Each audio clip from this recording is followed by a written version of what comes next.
I nominated Tallulah because she has stood out to me from my very first meeting with her.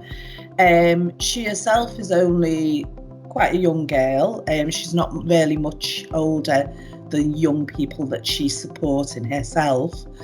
But this hasn't acted as a barrier to her. If anything, it supported her in her development and the relationships that she's built with her young people.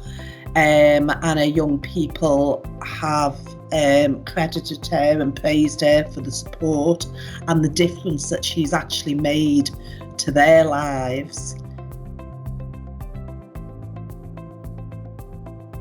My name's Tallulah Williams. I work as a residential care worker at Keele, working for Aspire 1. Being a finalist for Paragon Skills Awards means it's given me more motivation to continue doing my level 3, and it's given me the motivation, as other people can see, that I'm getting on with it, and I'm clearly getting on good by becoming a finalist.